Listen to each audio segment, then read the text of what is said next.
Coming up on AgweekTV, we'll talk with Senator John Hoeven about protecting crop insurance in the new Farm Bill. Our annual AgWeek corn and soybean tour kicks off with a check on crops in the Dakotas. It's farmers market season, an important part of getting fresh local produce to people. And old-time farm life comes back to life in Rochester, Minnesota.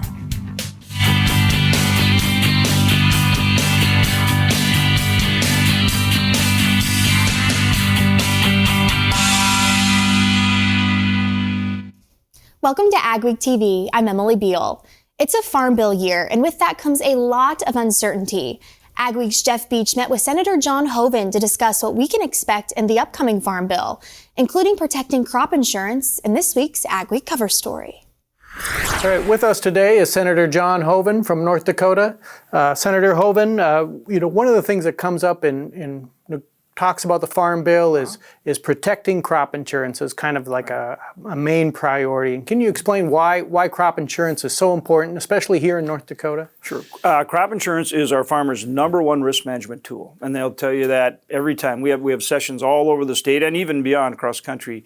And not only is crop insurance the #1 risk management tool for our farmers, but North Dakota farmers use it at a higher percentage per capita than any state in the nation. So when it comes to the Farm Bill, really crop insurance is #1.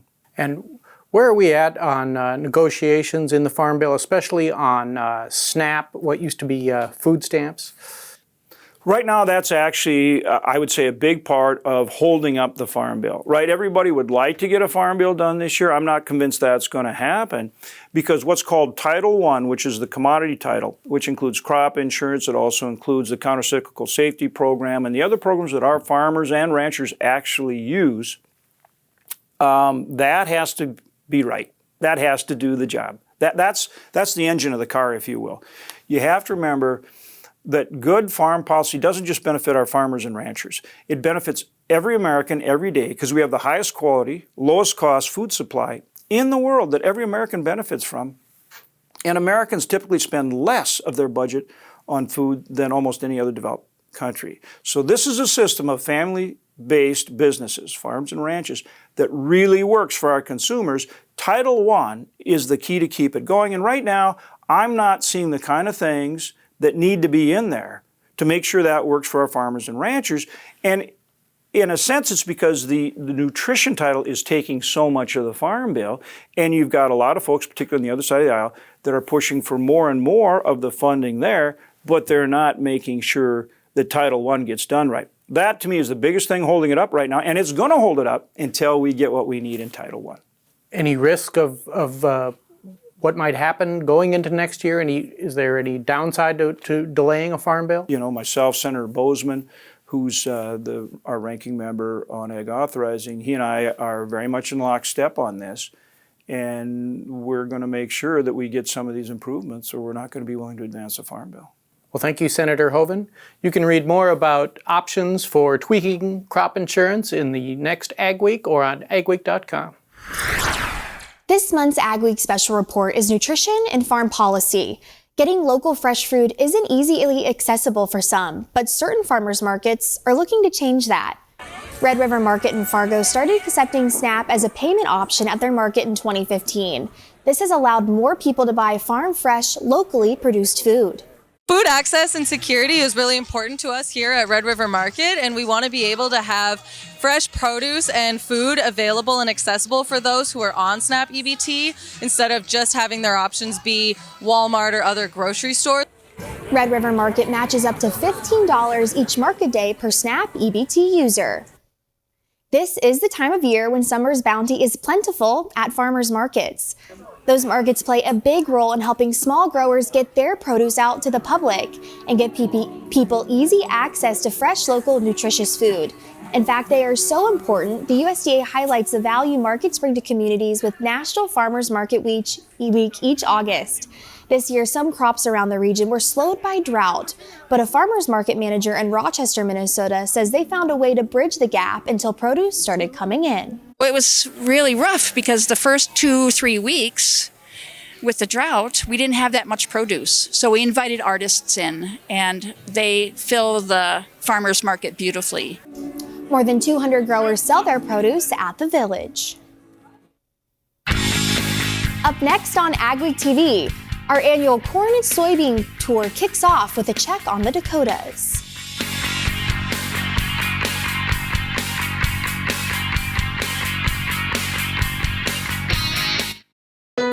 My name is Carson, and I'm a fourth-generation corn farmer. The corn that's grown in North Dakota, you could probably trace all over the world. Back growing up, it was always hauled to the local elevator, and now we haul directly to an ethanol plant who processes that corn into a clean-burning fuel. The North Dakota ethanol industry uses over 150 million bushels of corn and returns $640 million to the state economy. When it comes to grain storage and handling solutions, one call does it all. Gateway Building Systems is one of the largest Brock bin dealers in the U.S. Our expert team is dedicated to creating a customized plan for your future success. Expanding your operation has never been easier with our range of Brock solid bins, grain dryers, conveyors, and more. As your trusted partner, we are committed to serving the needs of farmers. Take the first step toward success and call Gateway Building Systems today. Crary welcomes you back for the second annual Full Pod event. Join us with the Millennial Farmer, Brian of Brian's Farming Videos, Larson Farms, and Tony Fast at Fast Ag Montana. Come see me, Tony Fast, in Fargo, North Dakota at the Crary's Full Pod event, November 30th. For details, go to crary.com/fullpod. Don't miss Crary's Full Pod event, Thursday, November 30th at the Fargo Holiday Inn. Get your tickets today at crary.com/fullpod. The National Agricultural Genotyping Center is conducting a statewide sampling survey for herbicide resistance in Palmer amaranth, water hemp, and kochia. The goal of this survey is to determine where and what herbicide-resistant traits are found in North Dakota. Collection kits consist of 4 envelopes, 3 envelopes for Palmer amaranth and water hemp from pigweed, and 1 envelope for a suspected herbicide-resistant kochia plant. For more information about the survey and where to pick up your collection kit, please contact your local North Dakota County Extension agent. Tanks, sprayers, nurse trailers, fertilizer equipment, and parts. That's just some of what we do at Ag Spray Equipment and have done for over 50 years. We take pride in being the industry leader in liquid handling equipment, and we encourage you to reach out to your local Ag Spray Equipment location in Fargo to see our complete lineup of offerings. We stand behind our products because we stand for you, the farmer. Ag Spray Equipment, north of Fargo on I-29, exit 69, or online at agspray.com. Thank you to our sponsors: Butler Machinery, North Dakota Corn Council, North Dakota Soybean Council, Bremer Bank, Peterson Farm Seed, Crary Ag, and Farmers Mutual of Nebraska. Our AgWeek corn and soybean tour kicks off this week. Jeff Beach took a look at how the corn crop is doing at East Central North Dakota. So Claire, what does the crop need to finish out and be a successful good crop this year? Sure, I think we still need some more heat. So as we were just talking about the corn, later planted corn, I do expect to do a bit better this year because it was in the ground later. It wasn't quite as far along when we did start getting rain in mid-July, late July, early August, depending on where you were. But if that's true, then that corn will still need a good growing degree day accumulation between now and when it's going to be dry enough to harvest. Even just on my drive from the Fargo NDSU campus out here to Prosper today, I drove by corn where from the road, I'd say that looks poor to fair, and other fields that look good. It just depends on who got rain, where, and when. And I think that's the story across a lot of the state. Did row crops face any particular pest or disease, weed pressure this year? Corn side, we haven't been having much reports of either disease or insect damage, but certainly if you're someone who grows continuous corn, keeping an eye out for corn rootworm, those adults, if they're feeding in your fields, it's probably too late to do much about it this year, but it's something to be aware of. Well, thank you for joining us, Dr. Keene. This is Jeff Beach for the AgWeek Corn and Soybean Tour. Our tour now takes us to southeastern South Dakota. Corn and soybean conditions across South Dakota are variable this year due to spotty rainfall. Crops range from excellent to very poor this year. You can go almost in any region in South Dakota and find really good crops. The Northeast did dry out extensively, and you know, they were really hurting up there in the Grant and Roberts County area. So that may be the poorest. Of course, some producers gonna disagree with me, of course, but the best, you know, the Southeast is turning out okay. There's a strip from northwest of Mitchell to the southwest that's looking very, very good as well. So it's kind of hit and miss. Bly predicts that soybean harvest in some parts of South Dakota could begin the third week of September. Peterson Farm Seed will be hosting their annual field day on September 7th. Their field day offers educational speakers and front row seats to research to help enhance and preserve yield on the farm. I met with Rick Swenson, Peterson Farm Seed lead agronomist, to learn more about the event. So Rick, you guys have a field day coming up. Tell me about that. Yeah, with the field day, we've got 60 different research topics out here, along with 10 different speakers coming in. And what are some of the speaker topics that they'll be discussing? We've got a little bit of everything. Everything from equipment to technology, gene editing, the weather, you know, get everybody together. So for you guys at Peterson Farm Seed, what is your overall goal with this field day? Our number one goal is more bushels for every grower. And that's the bottom line on all of it, whether it's the research topics or it is the speakers. Raising bushels on the farm is the goal. And do you think this event offers a space for producers to talk to fellow producers about what they're seeing in their acres? Yeah, it's a great networking tool. We're bringing industry people in from all different aspects, whether it is equipment or sprayers or edited technology, traits, diseases, weather. We're bringing in everything. So this isn't the first field day, but where did the inspiration come from that made you guys want to put on this event for the public? We've been doing the research since 2005 out here. And, you know, it was a great way to bring all of that together, present the information that we've got, and, you know, come up with the new stuff that people want to hear about, and then get the information in their hands, because it doesn't do any good if we don't share that information with everyone we work with. And you can obviously read about research, but do you think it's important for producers to come out here and see the research for themselves? I think it is. I mean, you can read something on a piece of paper, but till you see it in person, I mean, that's the difference right there. And that's what we really focus on, is sharing that information so people can see what's going on. And besides educational seminars and topics, what else are you guys going to offer here? Actually, we've got a little event, punt, pass, and kick. It's the start of the NFL season, and we're going to give away 4 Vikings tickets, too. So when is Field Day, and where is it located? Field Day is September 7th, and we are at Prosper, just north of Mapleton in North Dakota, and it runs from 9:30 to 3. Excellent. Well, it certainly sounds like a fun event. Thank you for having us, Rick. Hey, thanks for being here. For more information about Peterson Farms Seed Field Day, please visit their Facebook or website listed on your screen. Ahead on AgWeek TV, help for bringing saline soils back to productivity.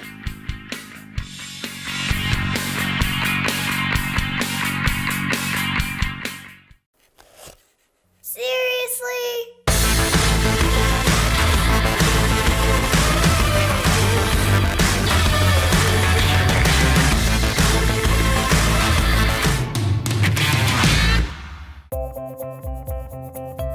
Getting down to business on the farm means hitting the office early, making sure your team's ready to go, getting updates from the field, and talking with your management team. At Bremer Bank, we understand the business of farming and how to protect and grow your operation, so you can be sure your present and your future are in good hands. Hamilton System Inc. in Drayton, North Dakota is the North American distributor of the Fantini corn and sunflower header. Both the L03 corn head and the G03 sunflower head have a simple, high-efficiency, low-maintenance PTO-driven gearbox, which eliminates slippage and power loss even in the most trying conditions. These heads are built with a solid one-piece frame and tubular steel construction that will withstand the harshest field conditions. Available in models from 4 to 18 rows, they adapt to any combine and come with a 4-year warranty on the transmission units. We grow corn and soybeans in Cass County, Red River Valley, North Dakota. We use AgweekTV nanotechnology to help us get both for better weed kill and to get nutrients into the plant. I definitely see it in plants, in tissue tests, and at first it was really just in the visual response of the plant where you would spray herbicide with one of the products for the iron chlorosis, and you'd have green up within a day or two, which I thought was really amazing. And when you take yellow plants to green, and when you see you had a deficiency you took care of and can use it in the same place, same field the next year we have deficiencies and you don't see it anymore, definitely doing something. We see it in the tissue test that it's keeping the levels up where we want them, or bringing them up to where the range we want to be.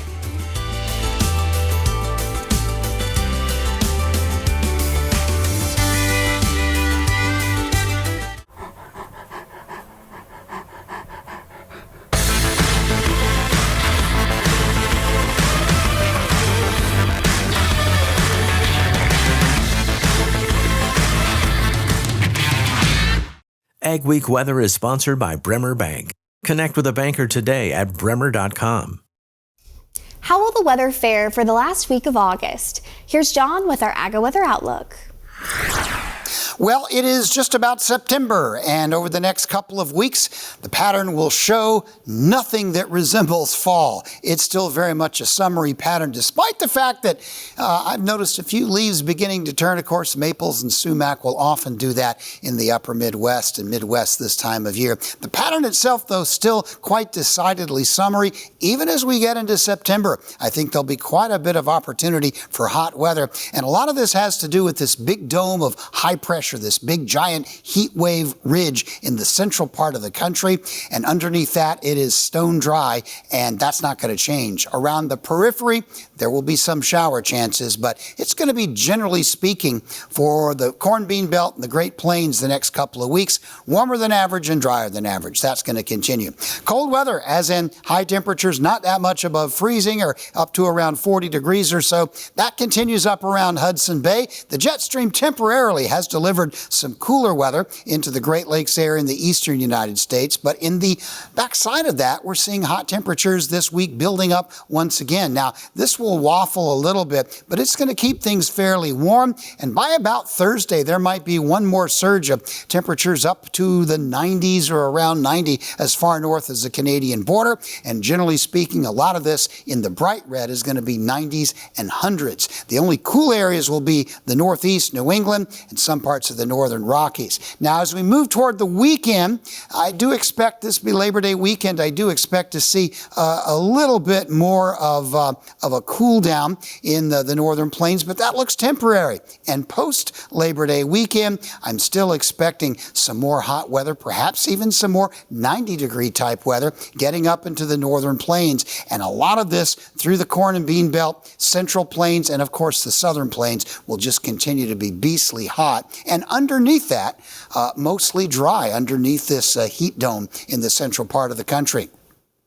Little to no rain here at all unless we get particularly lucky with some kind of a tropical system wandering up out of the Gulf. The Gulf itself looks very active. I'm not going to try to predict where these may pop up, but there may well be some very heavy rains, some parts of the deep south, and that could impact the Atlantic seaboard. For the northern plains, there probably will be a few scattered to widely scattered thunder showers, but the main storm track will be pretty far north on the southern edge of the boreal forest. Out west, there will be some tropical moisture for this first week, but the next week of September, that'll begin to shrink. Dry weather again along the west coast, very likely pretty dry across the northern plains, and unless there are some tropical systems, not a whole lot of excessive moisture anywhere across the United States. So to some, late August, early September, generally speaking, warm and dry. Matrax, the world leader in track technology since 1994. Introducing two innovative models to its offerings for high-clearance sprayers.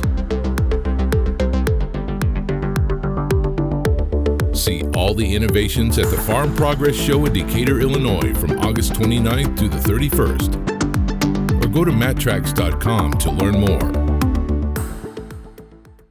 It was October 1st, 2009. We needed some machinery for the farm. We decided to see if we could become a dealer, and that's kind of grown into what it's been today. We offer basically anything short line. seed tenders, fertilizer spreaders, sprayers. We can really set ourselves apart by the knowledge we have in those things, by the amount of units we have on hand at all times. I just have a passion for helping people, getting to know people. It just becomes a lot of fun. Since the inception of Vatterstadt, the spirit of innovation has led the company. We push the limits, providing innovative and reliable seeding and tillage solutions that simplify everyday life for farmers. We continue to reimagine the capabilities and technology behind farm machinery, providing customers with a perfect emergence while maximizing their yields. We look forward to growing together. Meet the new varieties from the Wheat Geeks, who brought you Yield Monsters LCS Trigger and LCS Cannon. Take your yield to new heights with LCS Ascent. LCS Dual packs a 1-2 punch of yield and protein. Speed to harvest first with LCS Boom. LCS Hammer AX is the first coaxium spring wheat available to farmers. Let's talk about this year's harvest and how to make your next one a real bin buster. Visit limagraincerealseeds.com. Getting down to business on the farm means hitting the office early, making sure your team's ready to go, getting updates from the field, and talking with your management team. At Bremer Bank, we understand the business of farming and how to protect and grow your operation, so you can be sure your present and your future are in good hands. Saline can leave parts of a field unproductive, but now there is a solution that can help bring dead spots of a field back to life. I met with Mark Belter on his farm in Cass County, North Dakota, to discuss how a product called calcine has helped transform his acres and help boost his yields. So Mark, tell me about your operation. We farm corn and soybeans here in the Red River Valley, just south of Castleton in the Leonard area. So we have from some loamy ground, mostly heavy Fargo clays are pretty much what we have. We have some drain tile. Calcine's helped us a lot with that, flush out salts. And what led you wanting to use calcine in your operation? He brought me onto the product and told me about it. So I said, well, let's give it a trial. Tell me what it does. And we trialed it, and it worked very well in some salty spots. And so now we use it on the whole farm. And so when you're standing in your acres, how has your soil's health changed since using this product? Our salt levels are definitely low, both in the soil and particularly on tissue tests in corn, the salt level is very low in the plant. So what's your return of investment with calcine? It's hard to put a direct number return on investment. I can tell you when we first started and going after salty areas, we were on a drain tiled field here. The drain tile had taken care of some of the salt for the first few years, did make a difference, but once we applied the calcine, then we started to notice a big change in the amount of salt that was gone, and you took yield from 0 to 30% in that area to probably 80 to 100% of field average. We mainly put it in the spring, but you can put it on in the spring or fall, and just help flush the salts out through the drain tile. So is there a certain time of year that you want to apply calcine to your fields, or is it a product that you can apply whenever you want? I put it on in the spring with my herbicide, but it can be applied in fall as well, and it just needs water activated. So the more time you get it, whether it's snow or rain or whatever, to get water to flush through it, and it'll help flush the salts out of the soil. And in your opinion, what is the easiest way to get started with this product? I guess I just try it. Whether you want to go out with a hand sprayer and a little block, or whether you want to throw it in a 4-liter sprayer, or if you're like a lot of farmers, a 1,200 acre trials, a trial too. But I just take a spot, make a strip through it, and you'll see differences. Okay. Well, thank you so much for joining us today, Mark. Sure, thank you. To learn more about how calcine works, contact Jim Erickson at ECO at the email or number on your screen. Up next on AgweekTV, they're celebrating the history of farming this month in Rochester.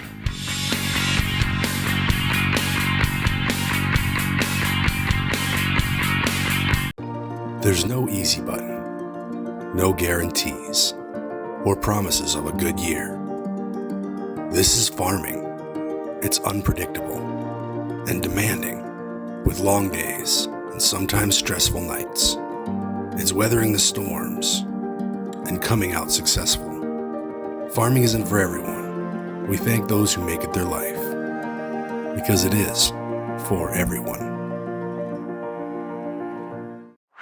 The Prairie Revolution Ditcher is the new standard for surface water management. The Revolution Ditcher leaves a smooth finished 5-foot flat bottom cut and cuts up to 10 inches in one pass.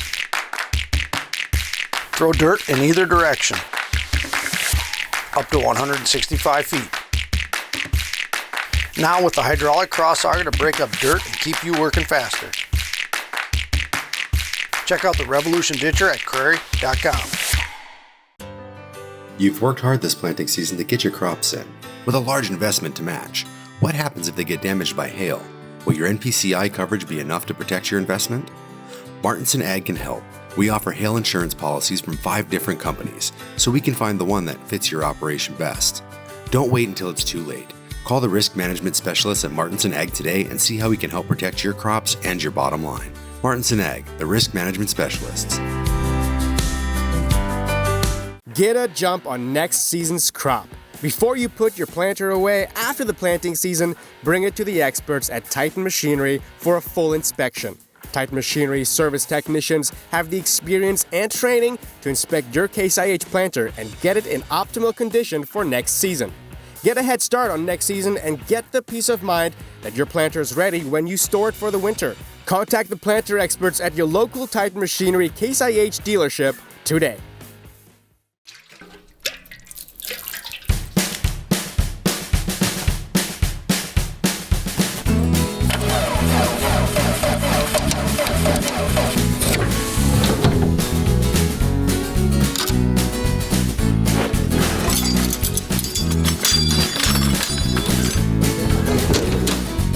Some things in life are hard.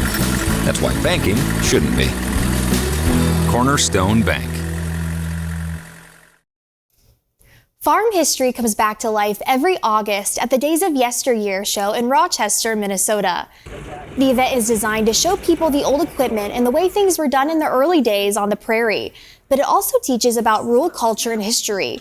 Organizers say it's not only important to teach about the history of the region, but also where our food comes from and sustainability. You think about our early immigrant parents, the Native Americans, they knew how to live off the land and with the land. Yeah. We're showing how we've progressed through that, and people have forgotten what it takes to turn the soil, to raise a crop, to raise a family, and have shelter. This is the 48th year for Days of Yesteryear. Stories you'll only see on AgweekTV and an AgWeek magazine this week. Raw milk sales take off in North Dakota, and farm-to-school programs connect farmers and students in Minnesota. We appreciate you watching AgWeek TV. Remember to check us out daily on Facebook, Twitter, Instagram, and TikTok to keep up on all your ag news. Have a wonderful week, everyone.